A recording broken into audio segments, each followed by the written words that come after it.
সুন্দরপুর নামে এক গ্রামে আব্দুল কাদের নামে এক চাচা বাস করত। সে ছিল খুব পরেশগার ও ঈমানদার। তার একটি মহিষ ছিল। সে প্রতিদিনের মতো আজকেও তার মহিষটিকে মাঠে চড়াতে নিয়ে যাচ্ছিল। মহিষটি মাঠে ঘাস খাচ্ছিল আর আব্দুল কাদের গাছের গোড়ায় বসে বিশ্রাম নিচ্ছিল। তখনই ফোনটা বেজে উঠল। আব্দুল কাদের উঠে আসলো, তারপর ফোনটিকে ধরল। আসসালামু আলাইকুম, কে? ওদিক থেকে উত্তর এলো, আমি গ্রামের মোড়লের ছেলে রাজেশ বলছি। বলো বাবা, আমাকে হঠাৎ কিসের এত দরকার হলো? আপনি কোথায় আছেন? এই তো বাগানের মাঠে আছি বাবা। ওকে, ওইখানে থাকুন, আমি আসছি। এই বলে রাজেশ ফোনটা কেটে দিল। রাজেশ বাগানের মাঠে আসলো এবং পকেট থেকে একটা ছুরি বের করলো এবং বলতে লাগলো, এই বুড়ো, তুই এখানে কাল থেকে মহিষ চড়াতে আসবি না, কারণ এই জমিটা আমার বাবা কিনেছে এবং তোকে যদি কালকে দেখতে পাই তাহলে এইখানে জবাই করে দেব। তখন আব্দুল কাদের খুব দুঃখ পেল এবং সেখান থেকে কিছু না বলে চলে গেল। হায় আল্লাহ, এবার আমার কি হবে? আমার মহিষ কোথায় চড়াবো?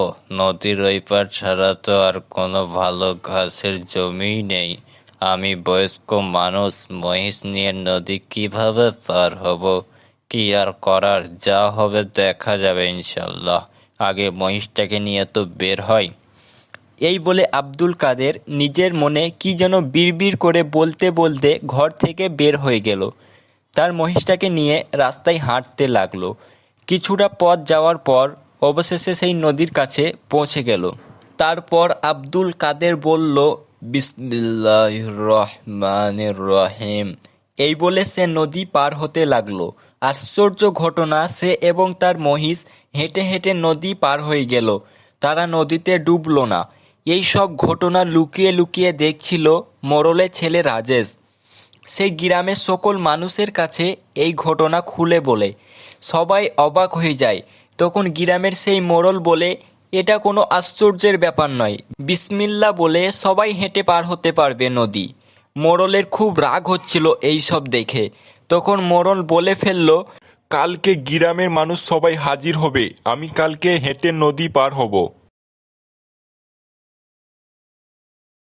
গ্রামের মোড়ল নদীর কাছে পৌঁছালো এবং সাথে গ্রামের মানুষকে নিয়ে এসেছে। কিন্তু মোড়ল মনে মনে ভাবে, ফাপড়বাজি তো খুব মারলাম, যদি বিসমিল্লাহ বলার পর কোনো কাজ না হয় আর আমি ডুবে যাই তাহলে কি হবে? এক কাজ করি, সাথে রশিটা নিয়ে নিই, যদি ডুবে যাই তাহলে রশিটা ধরে উঠে চলে আসব। তো গ্রামের মোড়ল বিসমিল্লাহির রহমানির রহিম বলে নদীতে নেমে গেল এবং সে কিছুটা যাওয়ার পর নদীতে ডুবে গেল। গ্রামের কেউ তাকে বাঁচাতে আসলো না, কারণ নদীটা ছিল প্রচুর গভীর।